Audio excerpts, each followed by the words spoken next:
Jetzt wisst ihr also, wen ich gemeint habe, wer da gleich sitzen wird. Das ist Siouxsie von Siouxsie and the Banshees. Hi, nice to have you in our show. Hello. Long time no see. I know. How long has it been? I can't remember. It was 80, Apart from 80. We played the Lorelei Festival last. Oh, right, yes, right. And the other one. Well, anyway, I was telling you before that we all love your peekaboo. We think that's a classic, it's going to be anyway. And we wanted to know what it's in the background. You turned something upside down or mingled something. What is it? It's an outtake of something. It's brass backwards. And it's really made it into a tape loop. But you don't know the song where it's from? Yes, I do, but I can't tell you. Can't tell me? No. All right, okay. It's not one of your songs then? Yes, it is. It is. But there might be other problems involved in it. Okay, then we won't reveal it. Es bleibt also weiterhin ein großes Geheimnis. Wir in der Crew haben schon immer gerätselt, was sie denn da bei Peekaboo, dieser neuen Single von ihr, rückwärts genommen hat. Wenn ihr den Song hört, dann wird euch das auffallen. Das sind so komische Geräusche im Hintergrund und sie sagt gerade, es sind Trompetenstöße rückwärts und sie sind von einem Song von ihr, aber sie will es nicht verraten, aus welchem Song, weil es da möglicherweise Probleme gäbe. Ich weiß nicht, welches es geben könnte, aber ihr müsst halt weiter raten. Oder vielleicht mal versuchen, die Platte rückwärts zu drehen, obwohl es nicht ganz funktioniert. Where did I start? Gosh. I mean, that's something we've done before anyway. We like things backwards.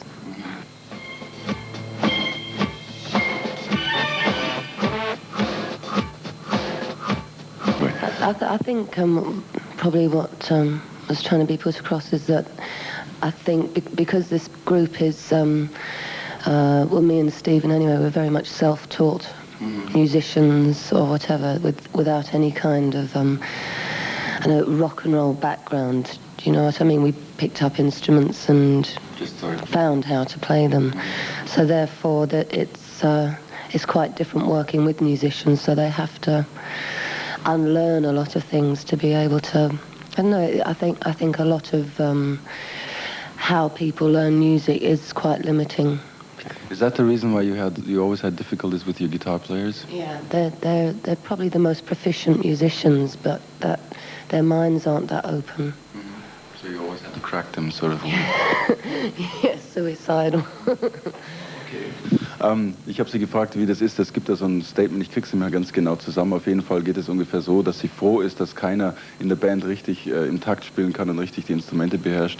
Sie meint, es kommt wahrscheinlich, oder setzt es richtig und sagt, also das ist so, dass sie und Steven, ihr Mitstreiter seit langen Jahren, dass sie beide eine sehr unkonventionelle Art haben, an die Musik heranzugehen und dass sie mit ihren Musikern immer eine Schwierigkeit haben, nämlich denen beizubringen, nicht als Musiker zu denken. Das ist auch der Grund, warum sie solche Schwierigkeiten in der Vergangenheit hatten mit ihren Gitarristen.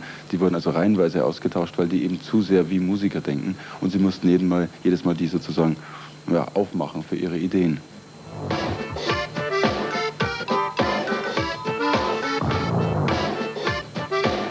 You opened up the minds of certain musicians, and diverse musicians, and with a tin opener probably. On your last album, your new album, I find it remarkably unconventional, different. You use a lot of very little guitar. There's some other instruments like harmonica and stuff like that, an accordion. How did you find out about these instruments? What made you use them? I think it's something we've always, in recording, always been interested in sound, and that's always been the downfall when we try to work with different producers, is that we've realised how what a dull attitude they have to recording. They record a certain way and that's it. They don't try different things that they don't know about. Whereas with Mike Hedges, he's like a kid in a studio. It's like toys, and he'll try anything. And so with this album, we're working with Mike, and it was before finding John, the guitarist, we initially approached Martin McCarrick to join the group, because I think, as far as looking for, like the sixth guitarist, we thought, well, we ought to look in a different way, maybe. And Martin's had a very classical background of instruments with cello and piano, but he wasn't accepted within the institution, so he was very much an outsider. And it's really helped us a lot. He's worked with us since Hyena, the scoring Dazzle, songs like that. and it was just a very natural choice to think of him first, and then look for a guitarist. I mean, I think John's really good, but I think the good thing is that the onus and the pressure has been taken off being the next benchy guitarist with like a big sledgehammer over his head. And it's very much, the guitar's there to add to things, not to be there for the sake of it. So that's in general to point out guitars and the way you see guitars, because like bands out of England especially, they tend to use guitars a lot. Yeah, but they have a very one-dimensional approach to the guitar. I like a guitar. A guitar can sound such a variety of different sounds, and yet a lot of guitarists tend to want to sound like, I don't know, Keith Richards or something. It's one aspect, but I really like a guitar that you don't know what it is you're listening to. And I think that's probably why someone like Jimi Hendrix was so exciting, because people didn't know how he was making that noise, and it still is very much his own magic in a way, and it's his own creation. Translating computer. Sorry, I gotta get it across. Okay, also, die Frage war, wie das ist mit den Gitarren. Auf der neuen Platte tauchen sehr wenig Gitarren auf, generell, und dafür mehr Akkordeon, Mundharmonika und so weiter.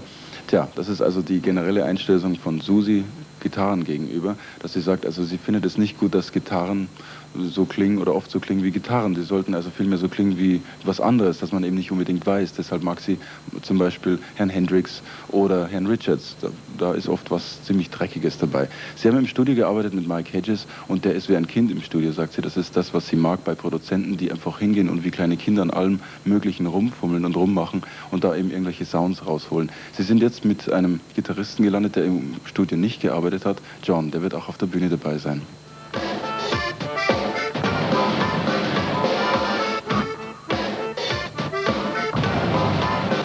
There has always been this talk about Siouxsie being the witch of rock and roll somewhere.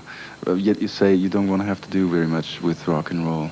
No, not. What is it you're doing then? Is it you tend to, do you have the phase where you said you had a phase where you sort of went a bit in the direction of opera, kind of? No, I really don't. We don't really. We've never limited ourselves in saying we're rock, funk, jazz or R&B. I mean, we draw on everything, but I really hate the rock and roll dead ends that people have. It's sort of like the way we wanted to approach doing this show. We've drawn very much from theatre, as opposed to, I don't know, I just find rock and roll is very much a bravado thing. It's very much a sort of, dazzling people with explosions and loudness, and there's not really that much.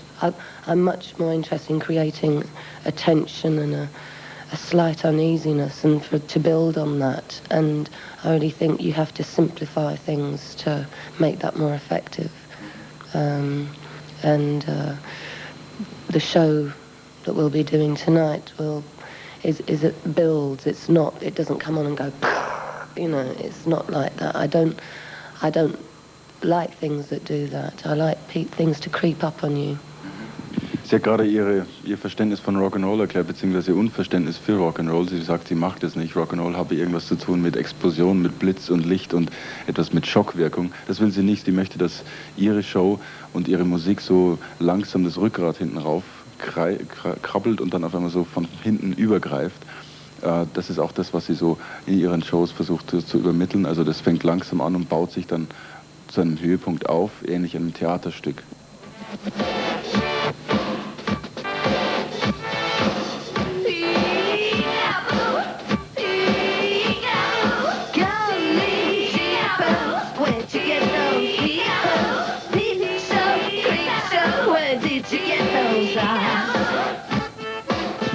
After this tour, you're going to the States. Yeah. How's your perception there? By the audience, you started off later in the States. I think that, as with most territories, the main drawback is how the record company over there doesn't do things for you or does things for you. It's I think now just but through sheer persistence, a lot more people are aware of us. We've always had a very big audience in, say, Los Angeles and New York, San Francisco, you know, the direct, but obviously it's the vast country means going to places where, you know, they probably don't even know England exists, let alone who exists. And it takes a lot of time, I think, a lot of hard work. And the way to do that is, I mean, say with a band like U2, that, and many other groups before them, they actually have to take up residence in the country, and it's 6 months, years, 18-month tours, and that's something that I don't like to plan my life that much up front, and that's something that I haven't been able to do. It's like a torture to know what you're doing 2 years from now, where you're going to be. So that's why it's been very slow from us to get to those little towns. But do you like to make plans for the future? Do you know? Not in the main future. Again, I don't. There's some people know what shows they're doing in 2 years' time. I like to really live as it comes for the present, not in the past, not in the future, but for now. And It's enough. That's a statement. Frage zur Zukunft, wie sie ihre eigene Zukunft sieht, ob sie gerne plant. Nein, überhaupt nicht gerne. Das also nicht, mag sie einfach nicht, das steht ihr nicht zu Gesicht. Sie lebt einfach so für den Augenblick. Das betrifft sie auch die Shows, die jetzt anstehen in den Vereinigten Staaten. Dort sind sie erst wesentlich später bekannt geworden. Das heißt, da ist noch wesentlich mehr Arbeit zu tun. Es gibt natürlich die großen Orte, wo man sie einfach kennt. Ist klar, die Metropolen. Aber so dazwischen, da ist es weißes Land, unbekanntes Land. Da müssen sie noch jede Menge Arbeit leisten. Das mag sie auch nicht so, aber auf der anderen Seite ist es eine Herausforderung für sie. Sie nimmt sie auch an und mal sehen, was daraus wird. Sie sagte, sie hängt natürlich nicht nur von der Band allein ab, sondern auch von dem Publikum und natürlich von der Plattenfirma, die da drüben für oder gegen einen arbeiten, je nachdem.